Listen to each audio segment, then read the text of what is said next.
thought today I would show you the books I got for Christmas, a little while after Christmas, and then just tell you the books I read in December. And then I wanted to tell you something. So we'll see if you stick around. If you don't, it's fine. We're going to start with like a mini haul. There's 4 books. These books bring my current TBR up to 10 books, which, as I've said before in previous videos, is where I want my TBR to kind of stay beneath. 10 is my max limit of what I want to ever have on that TBR again, just to keep the stress levels low. Well, let me show you. The first 2 I'm going to show you I got myself when I was in London. I went to Foyles, and it's one of my favourite bookshops in London. I don't know how they do it, but every time I go, there's exactly the books I'm looking for, and then I have to choose which of those books are the ones I really want, and it's hard. But these are the 2 that I decided on. The first one might surprise you because I still haven't read the first book in this series. I know, I'm sorry.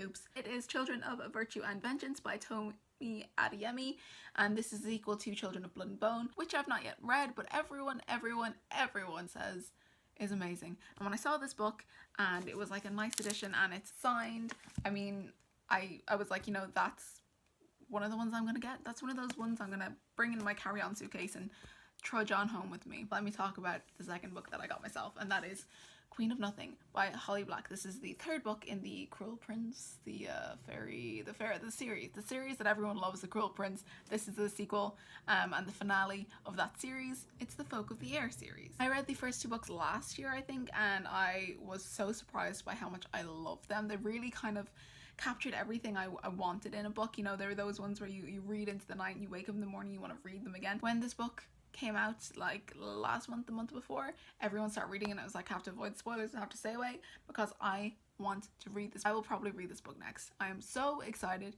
to finally finish the series, but also to like continue with it. I want to read it, you know, so I'm excited. Also, kind of goes with my color scheme today. Well, not so much on camera. This looks a lot bluer on camera, but I'm quite pastel-y pink, and this is quite pastel-y. I match, okay? The next 2 books I got, and the last 2 books that I got, are 2 Disney Art of books, and I got these for Christmas, and I was so excited to see them because I've not owned Art of books before, and they just make me so excited, inspire me to really improve my art, and I really want to get better, and these are very inspiring, and I just love seeing the process of like the concept to like the final product. I love seeing that journey. The art books I got are The Art of Disney's Frozen and The Art of Disney's Frozen 2, which is a great sequel, by the way. I really enjoyed it. I mean, it definitely felt a little sequel-y, but it's a really great sequel, and I like the music in it, and I love the like color scheme. Oh, it was beautiful. It's beautifully made movie. But anyway, you can see in these books how like the line sketches translates into the 3D work, stuff like old designs for characters. I love it. It's so beautiful. It makes me feel like I want to be a better artist, and these I'm excited to actually read these. I've flicked through them already, but I'm actually waiting to read them for a little while because I want my TBR to be small, so as I don't push myself to read through them really quickly. I want to take my time with them and really absorb it, you know? So I'm waiting, and they weigh a ton. They weigh a ton. So we're gonna just put those down now. All right, these next books that I'm going to talk about are the books that I read in December / start of January to now. I'm filming this today. I should have it uploaded by later today, so, you know, almost live, but not. The first 4 books that I'm going to talk about I enjoyed in varying degrees. The first 2, let's start with Jane Austen. I read Lady Susan and The Beautiful Cassandra. Now this book has a significant amount of other short stories in there, and some of them I enjoyed, but in general I found them to be a bit lackluster, just because typically I love Jane Austen, you know, and this I just like, some of them I might just need to read again because they just went over my head, and I was like, what was the point of that story? Was I entertained? I don't know. The next book I read was Lady Susan. I actually studied this in school, so I was just rereading it. I enjoyed this one a lot more, though again, not my favorite Jane Austen book, but it's kind of cool to have these in my Jane Austen collection. I've almost got all of her books now. The next 2 books I read are also 2 of those short penguin classics, you know, the mini ones, same as the ones I just showed you. This one is Yellow Wallpaper by Charlotte Perkins Gilman. This one is also a couple of short stories, but the main focus being the Yellow Wallpaper. I studied this one in school as well, and I really enjoyed it. It's kind of the slow decline of someone's mental health.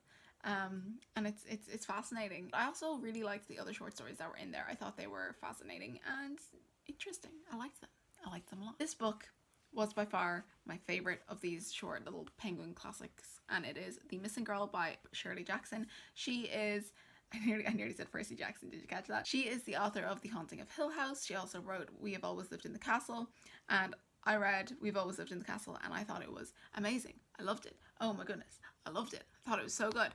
It was my favorite book of last year. Now, these short stories, I'm happy to report, were all great. All great. The Missing Girl, fantastic. Journey with a Lady, really, really good. Nightmare, fantastic. Fantastic. Great little collection. Of all of these short story book things that I showed you, this one would be the one that I recommend if you are interested in short stories at all, and also like kind of like not quite horror, but kind of like darker fiction. Like not even dark. It's just kind of like tinged fiction. If you it's great. I like it. Also feeling like I have a cold coming on. Please excuse the croak. I also read / listened to Shadow and Flame by Mindy Arnett. This was the sequel to Onyx and Ivory. This book is a sequel and finale to this duology, and I really liked this series. I don't know why I had such low expectations for it, but I did, and I was wrong. I thought it was very interesting and really well written. Like, I found myself like, it was easy to get into it. It was easy to listen to it. It was easy to read it. This series is a young adult fantasy series, and it's got kind of dragons in it, kind of, sort of. It's more so one of those books where certain people have powers and they're not supposed to have powers, and so they're trying to hide it. One of those. If you're into that, if you've liked those in the past, you may enjoy Onyx and Ivory, this series. I also read The Glass Bear by Lauren DeStefano. This one I have a strange relationship with, because I enjoyed it and I found it really easy to read / listen to. I also listened to this one, but I also like was never compelled to pick it up. Like, I always had to be like, oh, I should do some reading. I should pick it up. And I don't know why, because when I read it and I was reading it, I enjoyed it.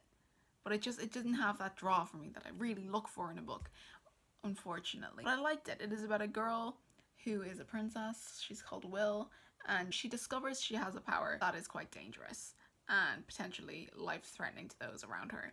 And so it's just about her being thrust out into this new understanding, and that's what this book is about. The last book that I read and finished was Harry Potter and the Prisoner of Azkaban by J.K. Rowling, illustrated by Jim Kay. This is the illustrated edition, obviously, and it was so nice to reread Harry Potter. It was what I was looking for.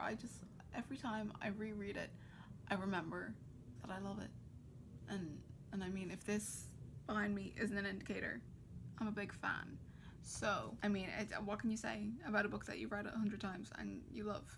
It was a great book. I loved it. You should read it. And then on to the book that I'm currently reading, and that is Harry Potter and the Goblet of Fire. This is my favorite Harry Potter book, if anyone's interested. Not that you should be, but if you are, this is my favorite Harry Potter book. I am so excited to be reading the illustrated version. I cannot wait. The Torai Wizard Tournament is my favorite fictional event. So, I mean, try top it, you can. I've not got very far in it, but I mean, I know what happens, so I'm just trying to take my time and enjoy the pictures. Quite a few books I just showed you there, but then again, it is a month and a half's worth of reading, so sorry I've been absentee. But segue, speaking of absentee, there's something I've wanted to run by you probably for a while, but I felt like the end of last year / start of this year was the right time to do it, and that is, I don't know how many more videos I'm going to be making. I don't know if I will be making any more.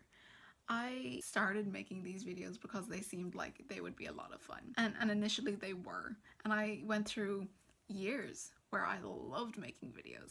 And I thought it was so much fun, and I liked it, and the readathons, and there was such a nice community around the readathons and the making the videos, specifically the video challenges. I love doing those. But recently, these videos, like these ones here, the more casual ones, I don't enjoy making them. I used to, but I don't anymore. And I feel like that is reflected in the content that I make. And I feel like it's not unfair, because I mean, you don't have to watch it if you don't want to.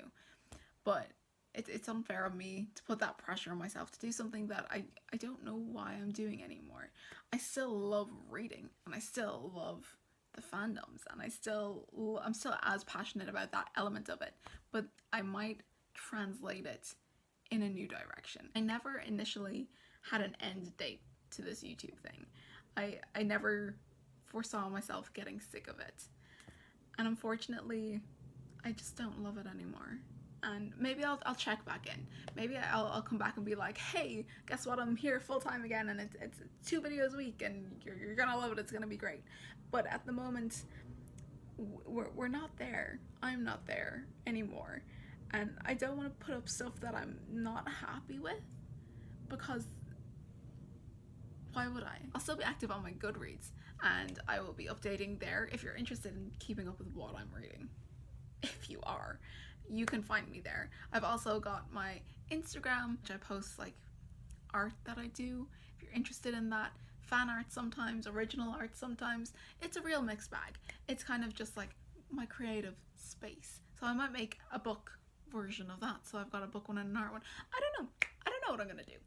But at the moment, I feel like this is a nice time of year to kind of turn onto a new chapter. I feel personally for me, at the moment, this is something that I just kind of need to close the door on that pressure, close the book on that chapter, and place it on the shelf, not to be gone, not to disappear, but to alleviate that level of stress that is adding to what I'm feeling at the moment.